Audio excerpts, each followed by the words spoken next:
are listening to the Free the Moms podcast. Hey guys, I'm so excited to bring you my lead coach, Rose, who I think you guys have heard on the podcast before, and my client, Andrea, who has also been on the podcast. But guess what? We're not talking about weight loss. We're not talking about people pleasing or perfectionism. We are talking about marriage and relationships today.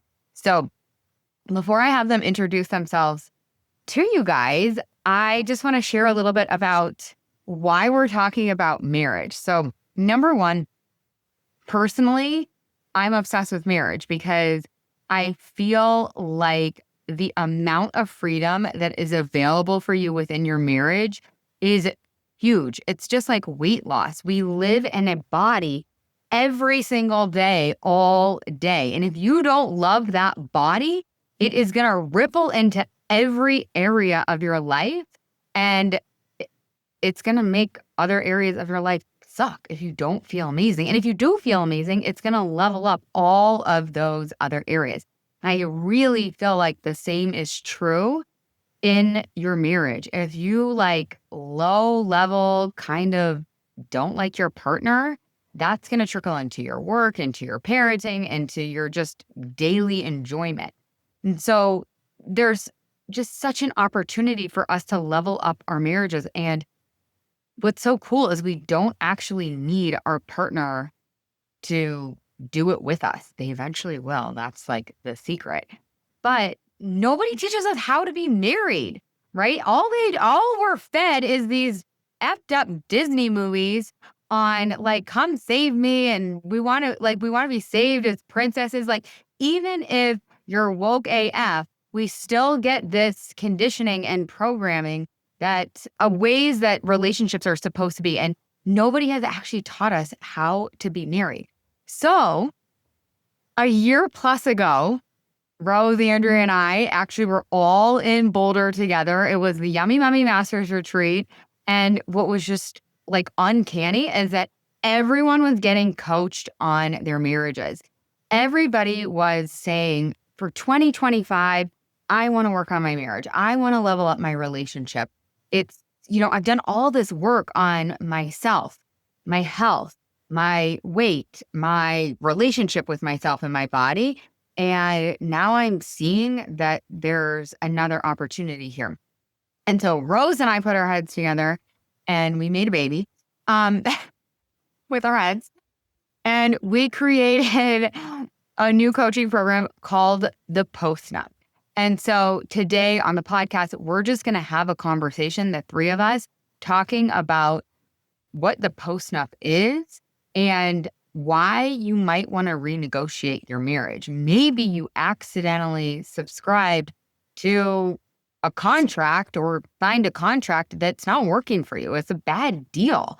And so we just want to like kind of start to unpack it because, again, this is a cage that we can find ourselves in, and it's not as hard to free yourself as you might think it is. So I'm going to stop talking. I'm going to introduce you guys, Rose and Andrea. Rose, why don't you go first? Why don't you introduce yourself to us? Like I said before, you guys, she is our lead coach inside the Yummy Mummy, inside the Yummy Mummy Masters, but has also been a marriage coach for years and years. So just give us a little background. Tell us your story. Give us the Rose scoop. Okay, thank you so much. I love being on here with you and, of course, with Andrea. My name is Rose Watson, and I'm a life and marriage coach. I help couples and wives who are busy, high achievers, find their marriage again and learn how to like the one that they love and reconnect and have fun and play and rediscover what they had in the beginning, but in a way more beautiful, meaningful way. So you already know this, but I'm on a mission to change the marriages. And I think there's a transgenerational impact that happens from marriage, much like with our bodies. We have a generational impact on our kids.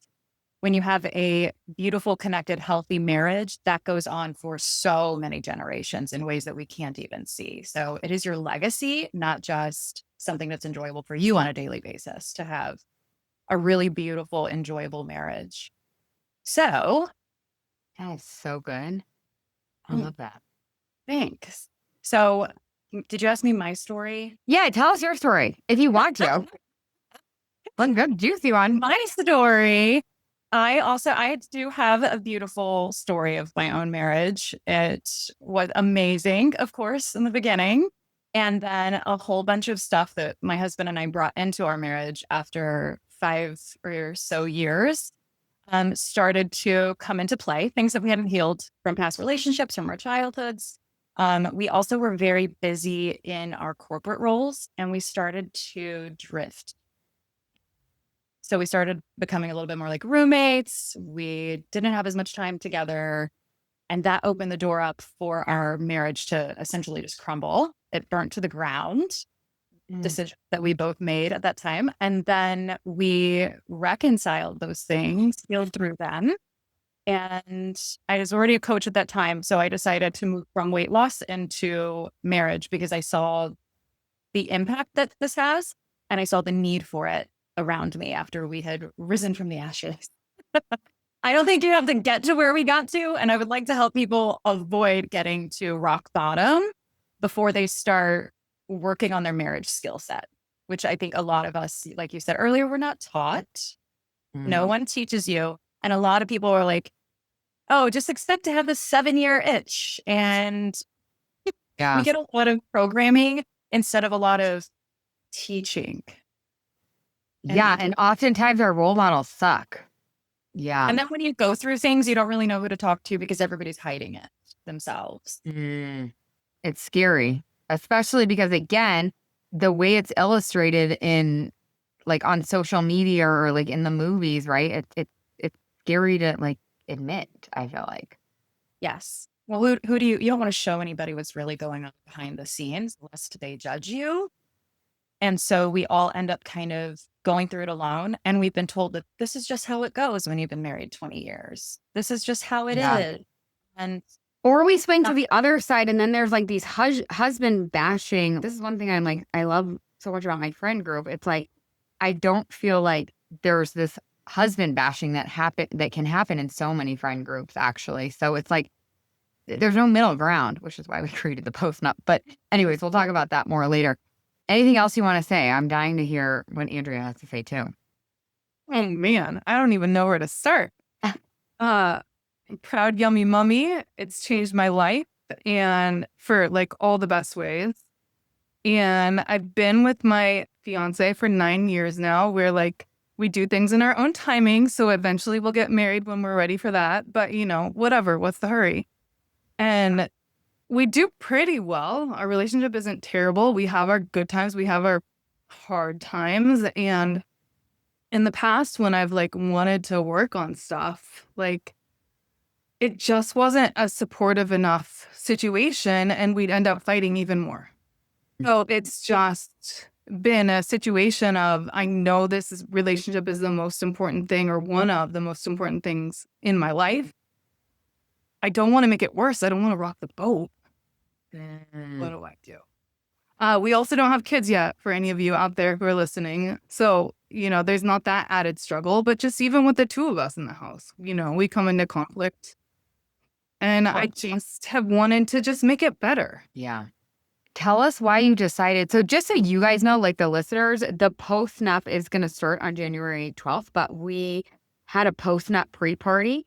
So October, November, December of 2025 we're kind of doing this like pre-party where the people that have signed up for the post-nup are getting some like pre-coaching. And Andrea, this is so weird. My astrologer was like, you're going to want to really open up on this day. It was like, I don't know, November or something. On this day, you're going to want to make sure you're available for testimonials. And you might want to ask for them. And I didn't do any of that. But Andrea was like, hey, I want to give a testimonial. I know we're not even we haven't even started the post-nup yet, but I want to let you know how impactful this has been. So will you tell us a little bit about and you kind of did just now, but will you tell us a little bit about why you decided to sign up for the post-nup and what you've gotten so far? Because I think that we want to know that.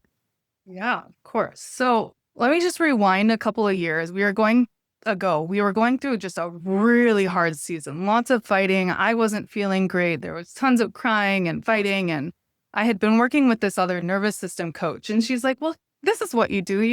Here's a script. You work through it with him. And I was like, oh, great. The answer to all like everything that I need. There's a script. We're going to get along great. It's going to be happily ever after. And I'm like, honey, can we just try this? And he's like, sure, why not? We get like, I don't know, 2 lines in, huge blowout fight. And I had like no support. What do I do here? And he at the time like started working with this therapist who literally, I kid you not, offered to help him break up with me because we were having such a hard time. And luckily, he was like, that's not what I want. So he fired the therapist. But since then, I've been hesitant to like I said, I don't want to rock the boat. I don't want to make this worse. So I had heard you guys talking for months about this program. And I was like excited, but also unsure. I don't know. Do I want to sign up? Do I not? And in my head, I was like, okay, what's the dollar price they're going to charge? I don't know. I was kind of burnt out, honestly, on paying for coaching. I'd had some bad experiences with another coach, and I was like, ugh. And I just want to call that out. Like, I think that's very normal. Like, people are even calling it in the coaching industry, like, there's a major trust recession because, I mean, myself included, like, we've all had not great experiences. A lot of us have had great experiences too, but you know, we're a little burnt out to your point. And I just want to like highlight that and just normalize that for anybody that's out there. That's not me and Rose. Don't worry. so when you guys announced that it was $2,500, I was like, what? Like that morning, I was like, decided that I was not going to sign up because I didn't want to like pay whatever it was going to be. And then the number was so delightful to me. I was like, well, this is a no brainer. Can like $2,500, like, Yeah. even if I could get nothing out of this, which of course I wasn't going to get nothing out of it, like I could put $2,500 on the line to potentially the massive upside of having that much better of a relationship for the rest of my life with this person that's the most important person to me in my life. Like that was like, I felt like I had nothing to lose. So I like just jumped in that day and signed up because I was so just delighted that it wasn't 5,000, 10,000, which by the way, it shouldn't be that much for the amount that we're getting. But like, thank you for the gift. Seriously, such a gift. Oh my God. We believe in it. And we wanted it to be super accessible. Yeah. For a year-long program with a year's worth of support and then the community that you're doing it with, we wanted it, 1, to be a no-brainer for people to get in, and 2, to be super effective. So When Rose was talking and when Andrew was talking, I was thinking, you guys, I was like, I should probably share my story too, because I'm married. Here's the deal. I was sitting it was actually my birthday party, and I was with my group of friends, and somebody just like kind of off the cuff, like joking. They're like, does anybody actually like their husband? Like besides Laura? And I was like, oh, and here's the deal. It's like, I really love my husband and I really like him too. He really is my favorite person. And I know that sounds like annoying and like cringe, but it's not an accident. It's not like lucky. Way back in the day, because some of you guys know I've been with my husband since I was 18. So we've been together for like 20 something years. And I think it's like going on 23 or maybe 24 years. But, my point with this is my husband graduated a year ahead of me from college and went to grad school in LA. I got to LA and I was like, there's like a lot of hot guys here. Oh my God. Like, and I had a boyfriend for 3 years in high school, got to college, had Brian the whole time. And we broke up like for 2 or 3 months. The day I got to LA, I literally moved there for him. And this is another podcast. But anyways, my point is we broke up and then we had a rocky year or two getting back together. He didn't trust me that I wouldn't break his heart. I cheated on him. He cheated on me. We had a lot of kind of drama. But when he cheated on me, and it wasn't like he had like this big affair or anything, but he cheated on me and it was like a big wake up call for him. And he he didn't trust me prior to that. And he didn't know if he wanted to be with me. In college, we were like totally like head over heels in love. Like we were like, we're soulmates, we're going to get married. Now when we got back together after that like 3-month hiatus, he wasn't fully in. He was 90%, 95%, but he wasn't fully in because he didn't trust that I wouldn't just like break up with him. And he ended up cheating on me. And then it was like this wake up call. He's like, no, I do want to be with you. I love you. Like, I want to go all in. And anyways, from that point on, we got like really intentional with our relationship. We were like 24, like reading all of these marriage books, of which my friends were like, oh my God, you guys are like so dorky. Before we got married, we did like 1,001 questions to ask before you get married. So we had like all the questions, like, what do you do if like the mother-in-law is like sick? Does she go in a nursing home? Do we do that? What about kids? What if this happens? Like we went through like every single question you could ever go through. And it doesn't mean that like we haven't changed our minds on some of those subjects, but we had like such a good foundation because we like intentionally decided to grow together and like create a value system together. And so because we went through like kind of a lot of shit at the beginning, but then also decided on purpose to pay attention to our marriage and to like learn how to have a relationship, that has like really benefited us. And it doesn't mean we haven't had hard times or, you know, the years that we've been together, but we have such a solid foundation and we're so intentional. Like we did this whole course or not a whole course, but we did a whole like kind of masterclass, Rose and I did on marriage and relationships. And we asked everybody like, on a scale of 1 to 10, how much do you value your relationship? And a lot of people were like 9, 8, 10. And then we're asking like, how much time do you spend on your relationship, on your marriage? Like, how much money do you spend? How much do you invest? And a lot of people, like on a scale of 1 to 10, a lot of people were like, oh, fuck, don't ask me that. Like, oh my God, right?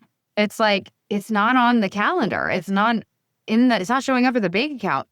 And anyways, my whole point is that I have just over the last, okay, so how long have I been married? 17 years. We've just been super intentional, right? Like we have like business summits where we're talking about our money. We have like, you guys know from Instagram, we have weekly date nights. We like invest in our marriage, even when it's hard, even when they're so like, we're tired. We're like, we don't want to go on date night. And we just want to sit here on the couch, right? So anyways, I wanted to give you guys a little bit of the background of my story because I think it's like important that you know that like, you don't just get lucky. Like it's not by chance. People that have good marriages, fine, I'll give it to you. There's 0.1% of them that maybe are lucky and it's just easy. But 99.9% of those marriages that are full of love, it's because of the intentionality. Anyways, I just wanted to share that. So that's the question that a lot of the audience will be thinking, because we get this objection a lot, or we get this concern a lot. What if my husband isn't intentional like that with me? What if he's not into working and learning together? Yeah. He's the one that needs to change. Yeah. So what if he's not in it? What if he's not into it? Yeah. Can you answer that question? Yeah. He doesn't have to be. So in your like you can go first, but nobody believes us. You won't believe us until you see the magic that does happen. Right. And I have a story around this too, because I used to want to control my husband. I still kind of do, but I used to really want to and force him to make a lot of money. This goes back to Disney princess shit. And which is so crazy because I really I see myself as so independent and so like driven and ambitious. And I'm like, I got it. I can do it. But I still had that thing. What was so interesting is like when I got off of his back and stopped trying to control him, the ironic thing is that 99% of the time they end up like, when I got off his back, he like created what I wanted to create. But like by me pressuring him, it doesn't work. And this is just an example that works for anything, whether it's taking the trash out or contributing to like the mental or invisible load or financially, whatever the thing is. I think it's important to call out that like we all know you don't want to go first. You feel like you're already doing all of the work. And so it is a big ask of us to be like, come in and do the work. Yeah, there will be bonuses and options for him to be involved if he does want to be involved. But please just trust us and let us blow you away with how big of an impact you can have by going first. We're not saying he doesn't have to do any of the work ever, but we are saying that this way does work. And so, Rose, I want to let you speak to that.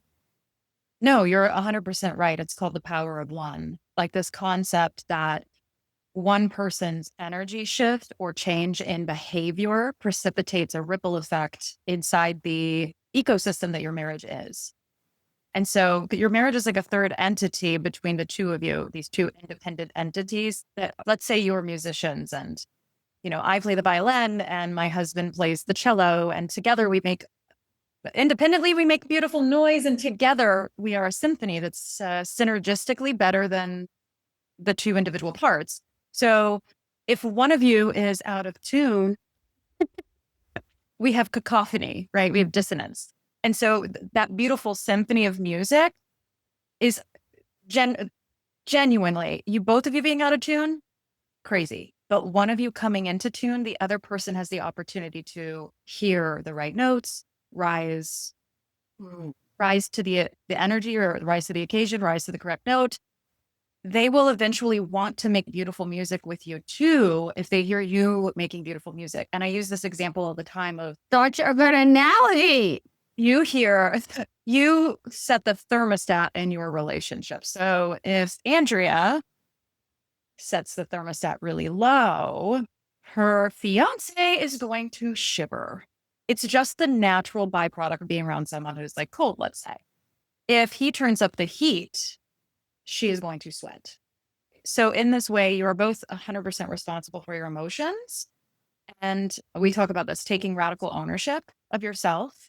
No one else gets to dictate how you think and feel and behave. We can't blame our spouse.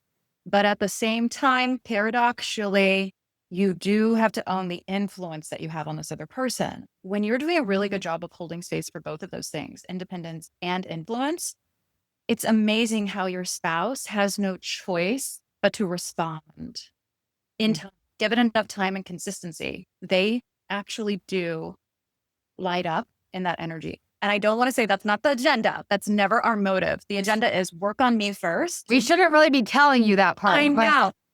But it's so compelling. But, but it's like when I release my expectations, or we call it the manual, my playbook for how he should be, when I release him from that pressure of burdening him with my emotional needs, he's free to love me. He's free to be who he is, feel safe, secure in who he is, not like this person that needs to be different because I need to change him.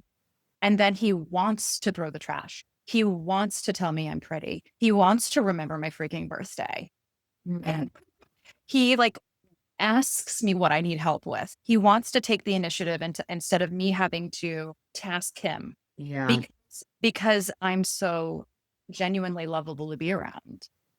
I'm free from having to manage him, so I can just manage my dang self. So that's like the power of one. And that's what I would say to someone whose husband isn't necessarily gung-ho about coming into the work. Or like Andrea said, if you're worried about making something worse because you're afraid to ask for more, you think it's going to mean demanding more of him. The whole premise of being afraid to rock the boat is that you think somehow you're going to have to ask him to change. And that's where you're going to get in trouble, because maybe historically that has never worked for you and always turned into a blow up or resentment. So you're probably thinking that you need him to change in order for you to not rock the boat or etc. That's not true. That's not true. You can do this work, no rocking of boats, only coming to level C where you're enjoying being in harmony with him. I think so many people resonate with that, Andrea, this idea, I don't want to rock the boat. It's fine. It's fine. And then I hate to say it, but it's do you want a fine life? Me too. And that's fine. But I do not want a fine life. I want a massive, full, delicious, like rich life. I want to like be on my deathbed and be like, fuck yeah. You know, it's like, and the willingness too. Like, I don't think inside the program you're going to be rocking the boat, but like, I would almost offer like, could it be better to be willing to rock the boat, knowing that there's like a prize on the other side versus like just gonna stay in the middle right here? Like, it's fine. It's fine. Living in this mediocre marriage that feels a little bit blah, or worse, you see that it's drifting and you know that if it continues on this trajectory, you will get so far apart from one another, you will not recognize each other. You will no longer wonder if you can be friends. You will think this is no longer a friend. And I don't like to like make people be afraid, but that is a reality. And you have the opportunity to head that off at the pass. Not rocking the boat is pretty common in a lot of couples I work with that have one or both avoidant partners. Maybe you don't like conflict. Maybe, you know, we put our heads in the sand to avoid conflict. But rocking the boat, sometimes you're right. Sometimes it gets you the result you're actually dreaming of. And we will equip you to emotionally handle that, but also just practically handle it. So it will feel very different than it has in the past when you came forward with something that was difficult or felt scary and maybe ended up a bit of a dumpster fire or a bit of some stonewalling where he shut down or you did. It's going to be different. Yeah, that was Brian's. Oh, poor Brian. That's Brian's go-to. People are like, I don't want to talk about my partner. I'm going to respect his privacy. I'm like, I'll just tell everybody, Brian, the whole Brian's dirty secrets on here. Yeah, that's so true. Andrea, talk to us a little bit about the Voxer support, because you were talking about the therapist that had given you this script. And then it's like, well, we're not going to see this therapist for like 12 days.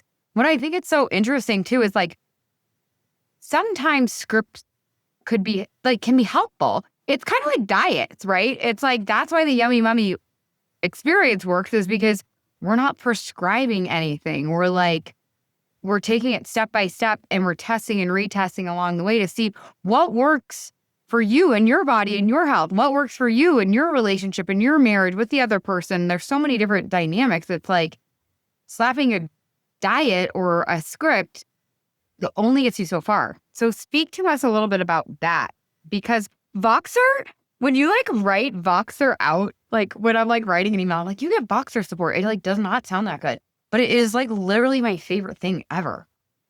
Voxer's great. It's been awesome to a little scary to like hit do the walkie-talkie and have it go off and not be able to edit it. But I'm like, conquering that fear. It's okay. It's fun now. But so Voxer is like a walkie-talkie. In case you guys don't know what Voxer is, it's like a walkie-talkie. It's like audio messaging back and forth. You can also like type a message if you want, but no problem. So one of the first things I came to coaching with was we had been in the season where it was like really just all work, no play. Like I had asked him, hey, this Saturday, can we like go a date? He said, no, not this Saturday. And then his brother was in a few weeks going to be coming to town and they were going to go on a cruise together. And I was just absolutely convinced that I was not going to be able to feel anything other than this like intense resentment that he was willing to go have fun with his brother, but God forbid he do that with me. Like I couldn't see any way out of that. So I bring it to Voxer. I'm like, there was enough in me that was like, well, I paid for this coaching. I may as well see if I can change these feelings and these thoughts, right? I may as well try. Even though I don't think it's going to work. What do I have to lose, right? So I go in and I explain the situation and Laura's like, why don't you see if he'll like have a date night? And at first I'm like, well, he told me once, I don't want him to shut me down again. But then I was like, okay, I guess I can ask him another time. And so we started like actually doing fun little things. Like we had people over for ribs that weekend. And like, it's gotten lighter since then because I was willing to like say, hey, honey, can we actually like plan something that's fun and not just work? And he was open to it. And if I had just convinced myself that like, no, he's not going to change, nothing would have changed. So we start having fun again. And then I'm like, oh, this is great. He's going on a cruise. I'm going to have a week to myself. It's going to be the best thing ever. I am so excited. I'm going to watch Selling Sunset like the whole week and like just be me. And then a relationship starts getting even better. So like the day or two before I'm going to drop him off at the cruise, I was like, I'm going to miss him. This is so sad. Like the resentment's gone. The like being excited that he's going to be gone is gone. I'm just like, I'm going to miss my best friend just because I was willing to say like, hey, I'm struggling with this. Can I get a little support in figuring out how to feel better here? That's good. I love that. And can I bring up one other thing that Rose graciously gifted all of us before the program started? The 6-second kiss. Yeah, I wanted to talk about that because I'm like, I wanted to like give the audience like little tips and takeaway. Like even if you guys don't end up signing up for the post-nap, or maybe you feel like your marriage is like a 9 out of 10 or a 10 out of 10, you're already spending time. I'd still like love for you guys, like the audience, to get little takeaways. So yeah, Andrea, give us a scoop. Yeah. So Laura just comes into Slack one day and she's like, I dare you to kiss your partner for 6 seconds. I'm like, okay, sure, why not? Like, I didn't care the reason behind anything. I'm like, oh, she's going to dare me. I'm just going to do it. So we do it and it's great. And then I try to do it with him again and he's like busy doing something. He's like, why are you like, just because your coach said to do this, why are we doing this? So luckily then Rose is like, oh no, there's actual science behind this. 6 seconds is the time like the oxytocin comes and it like creates this deep, warm, loving, affectionate feeling connection. We just start doing it like twice a day, just this 6-second kiss. And like now we're a little bit more like a few times a week or whatever. But like, I swear to God, the resentments that I've had for years are just gone. Like, I don't know where they went. Like 30 seconds a week of maintenance of just these 6-second kisses. And like, it's just gone. Like, I'm just like, this is my best friend. This is great. Yes. So for anybody who's wondering what this is, the 6-second kiss has gotten the best researchers on the planet right now for relationship, the longest standing research and the most effective. And they have wired up people and they test them. It's so fun, right? And their love lab is what they call it. And they follow them for over 40 years at this point, the same couples. And they have the marriage masters and the marriage disasters. One of the things that they noticed that the marriage masters do, it's, by the way, your relationship is built on a million tiny things, not hour-long date nights and whatever. You get the idea. It's not these huge chunks of time. It's these micro situations that are happening. Mm-hmm. So they noticed that these couples who kiss for 6 seconds would have a chemical response along with your heart slowing down. You match rhythms. By the way, your breathing and your heart rate begin to match. And even if you're counting awkwardly in your head while lip locked, you don't have doesn't have to be a French kiss, you guys. Even if you're like awkwardly counting, why? Yeah, it still works. You don't have to be like looking eye to eye, deeply connected, feeling it. You don't. It just does it. And then you have this cascade of emotion that helps your bond. It's your bonding emotions, right? That come up, serotonin and oxytocin. And it de-stresses your body. If you can start the day with a 6-second kiss before you even go to work, it changes the day for you at work. If you do it when you get home from work or while you're transitioning into nightlife, like, oh my gosh, we're going to be getting the kids ready for bed. Like, yay, that's sometimes stressful for some of us.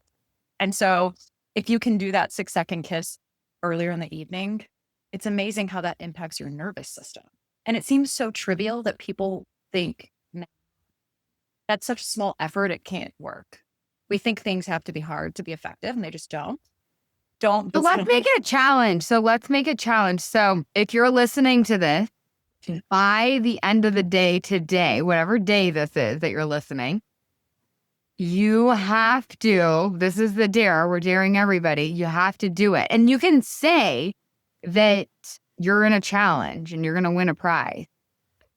I don't know what the prize is going to be yet. We'll give you a amazing prize. marriage is the prize. Yeah, exactly. So email laura@lauraconley.com and say, I did the 6-second kiss, and we will gift you with an amazing marriage and some other prize. I don't know what the prize is going to be yet, but that's the challenge I just came up with on the spot. Well, I mean, we did it inside the MEI Masters, but let's bring it to all y'all because it really, I did it too. I've been doing it too. And it's so fun. And now my kids are like so grossed out. And then that's like another dynamic.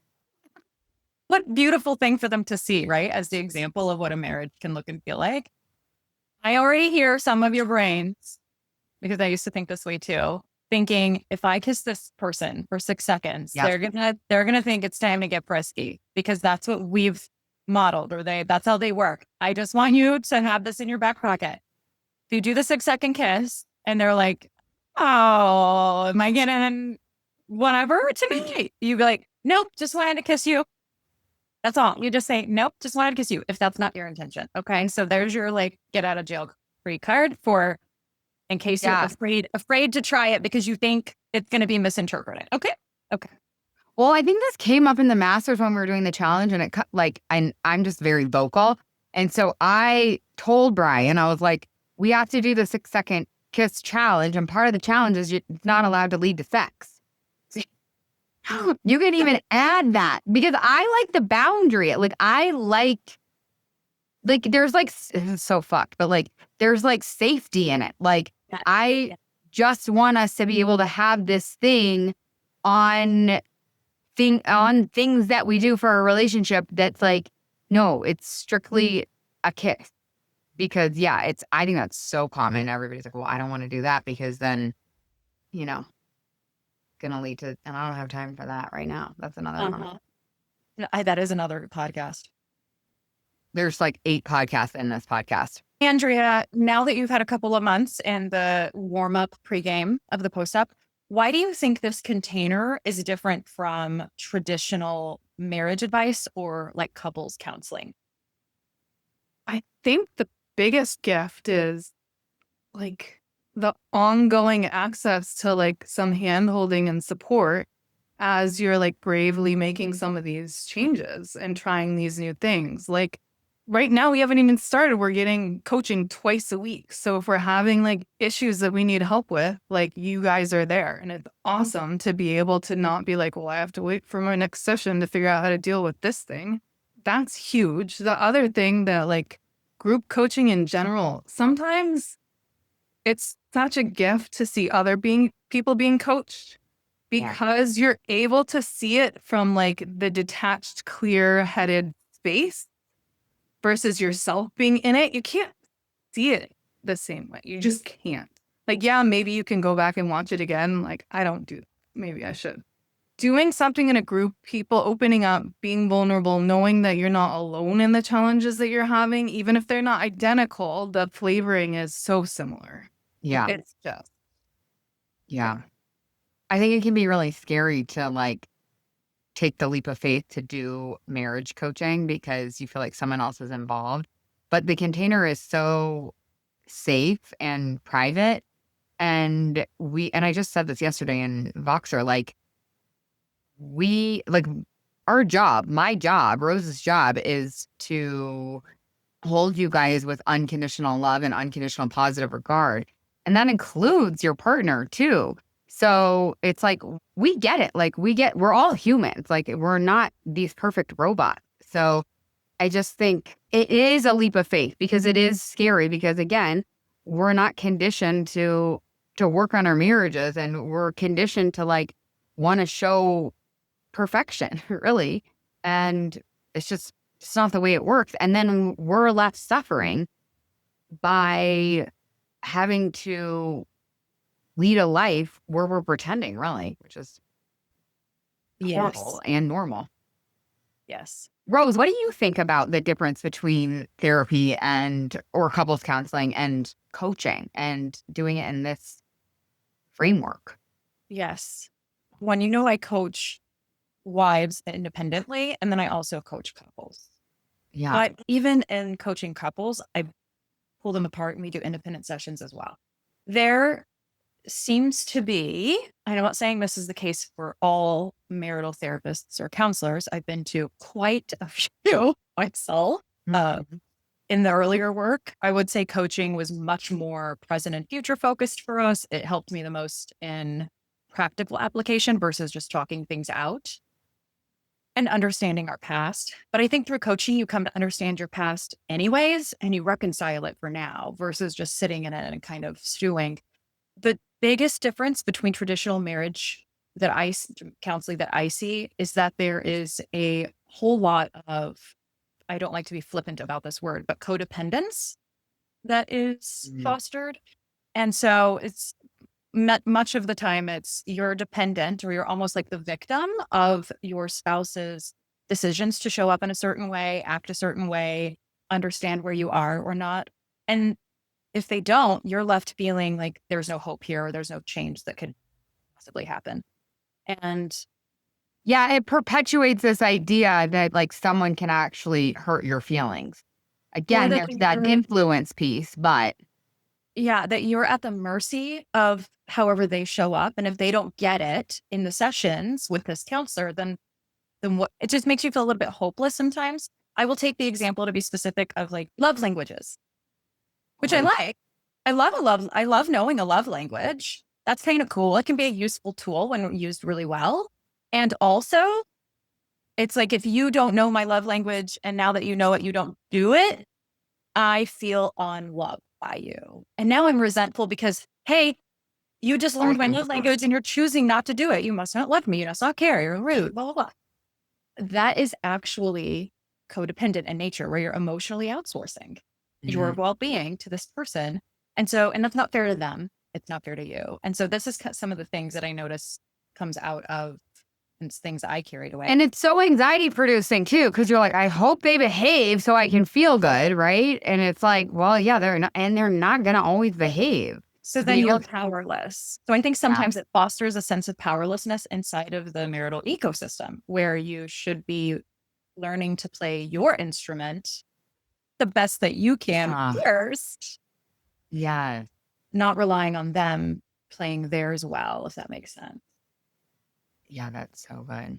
Can I jump in here? So Please.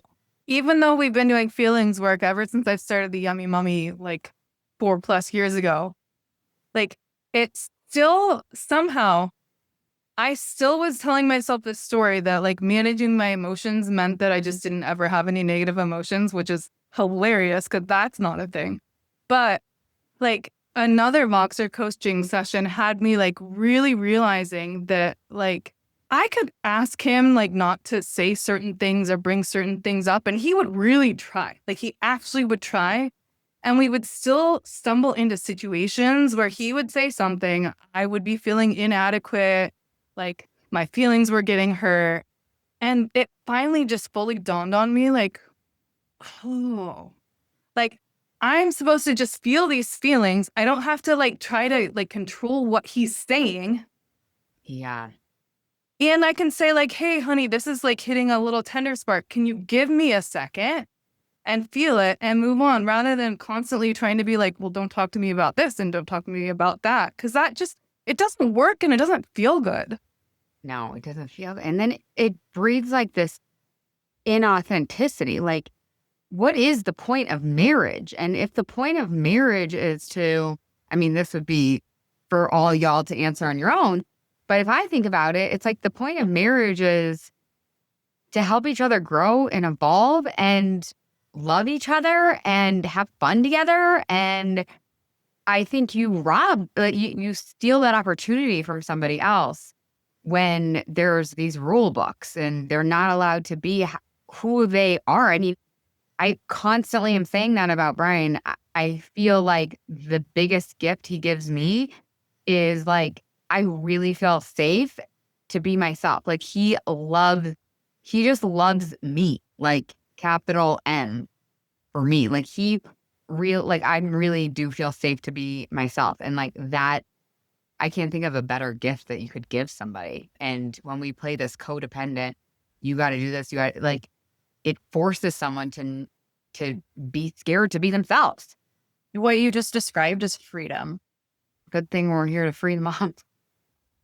Tie that in real nicely, Rose. Good job. So when I do take care of my side of the street too, is when he's so affectionate and loving, and like in the middle of the night, he'll be like in the bed whispering sweet nothings of like, I love you so much. You're the best. And I'm like, could you please say this in the middle of the day, not the middle of the night? But it's like the cutest because when I do take care of myself and and like showing up just as me, not perfectly, but like we just get along so much better.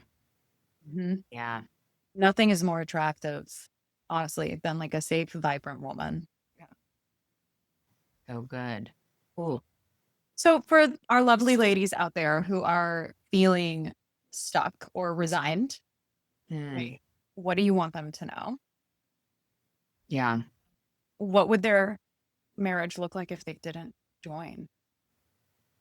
Yeah, I think what I would love for you guys to know is that it will take courage for sure to explore your marriage and to work on your marriage. But it's going to feel better. Like looking at it, in holding it up and actually looking at it and exploring it. Yes, it'll take courage, but it will actually feel better than being complacent or your head in the sand or being in denial or low level hating it. Like denial is a defense mechanism and it's, ooh, this is a little dramatic, a little harsh, but it's a little like living a lie. Might it be a little painful and take some courage? Yes, but the truth is so liberating. The truth will feel good. So it's getting over that little hump. And most likely it's going to be so worth it because, yeah, it takes a little courage. The truth is liberating, even if you don't love the truth. But most likely, you being willing to work on this is going to give you maybe what you didn't think was possible, or maybe you thought you had to wait, or maybe you thought he's going to have to change, or he's going to have to be out of this job, or it's really possible. You really can level up your marriage and he doesn't have to get a new job. He doesn't have to start doing X. Like I want to like shake everybody and implore and like I'm so passionate about it because I know what it can be. So I just want you to know that like it's possible for you no matter what. And yeah, might it take some courage, but you'll be rewarded. It also doesn't take more time. Everybody thinks they need more time or they don't have time. We all are living these busy lives. We all are living a full schedule. And there's this lie that puts our our marriage on the back burner called, I don't have time for that. And especially if you've had a really good relationship historically, you probably feel safe and comfortable to put it on the back burner because it's worked out so well. So then the kids come next, the careers, our in-laws, health crises, like the PTA, all this stuff like gets put in front and pushes us from behind away from our marriage because we feel so comfortable like it'll always be here. If that's happened, I just want you to know because the marriage is about quality, not quantity of time, you don't have to create more time. You don't have to be like figuring out a date night, although we might prescribe that to you. Your date might be 5 minutes and I might give you like specific strategic thing to do that is research-based to improve your relationship with the time you have already. Okay, I have to tell the people who have this idea, we all do, that there's no time. Yeah. Sorry, I got a little passionate. You got me all passionate and riled up. No, it's so important to call it out because people, they don't believe. Yeah, they think it's going to take more time. And it's actually the opposite. Okay. So, Andrea, any other thoughts that you have that you want to share? In the Yummy Mummy experience, like we really work on our relationship with ourselves. It's like so important. And like, of course, that's the most important relationship. Like you're with yourself all the time. This actually is kind of a natural extension. Okay, now not perfect because hello, human. Yeah. But now that I really have this better relationship with me, can I also now make my next primary, like important relationship even better too? So like, if anyone's thinking like, what the hell, weight loss and marriage coaching, like it actually really fits. Yeah. Yeah. It's so true. So we'll wrap up, but I'll just give you guys a little bit of context in terms of like what is the post-nup? Really, it's going to be coaching and lessons so that you can renegotiate your marriage. Because again, like I said at the beginning, a lot of us accidentally signed up for a contract that isn't working for us anymore. And so we're going to help you step by step rewrite the rules so that you can figure out what does feel good and what does work for you so that you actually really like your partner and you want to be around them. We're going to meet once a week for 6 months. We're going to, again, give you guys modules, lessons, tools, and we're going to give you coaching. So we'll meet every single week on Monday starting January 12th. And then you have Voxer support, which is obviously amazing, among a lot else. So if you guys have questions, you guys can just sign up. You can go to lauraconley.com/post-nup, or you can go to lauraconley.com and just book a call. You can also email me, Laura@LauraConleyCoaching, Laura@lauraconley.com. So just email. We are keeping the group intimate. So we are capping it. If you're listening to this, you want to come in and get your spot ASAP.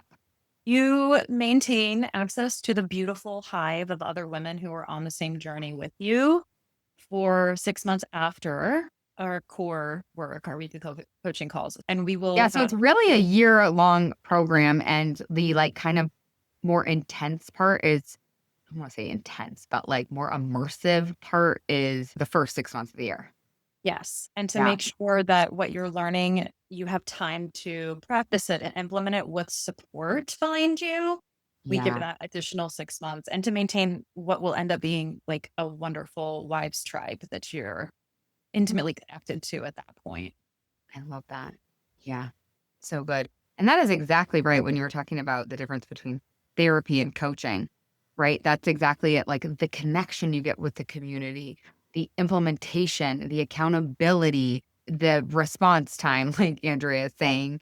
I think that's what's so valuable in these coaching containers, going back to a little bit about like some of us have been burned by other coaches, coaching containers, whatever. And this is really high touch. And I think that's what people want right now. They want the connection. They want the community. They don't want to feel alone. They want to feel supported. They want the camaraderie and like really, and the accountability as well. And that's what this is. So yeah, we hope you guys come in. If you want more marriage content, let us know. We can do more podcasts on it. I would love to do more podcasts. I'm obsessed with marriage. It's so fun. So cool. All right. That's our episode, you guys. I love you so much. Thank you so much, Rose, and so much, Andrea. You guys are just the absolute best. We love you. Yeah. Again, go to lauraconley.com/post-nup. We'll put it in the show notes as well. But of course, you can email me. You can DM me on Instagram, whatever. You can find me. I'm not that hard to find. I love you guys and have the best week ever. Let us know how the challenge goes. The 6-second kiss. Do it. I dare you. It'll be fun. I promise. Rose, Andrea, and I will also all do it today. Yes. Deal. Okay. Andrea, are you in? I would be, but I'm not free until tomorrow.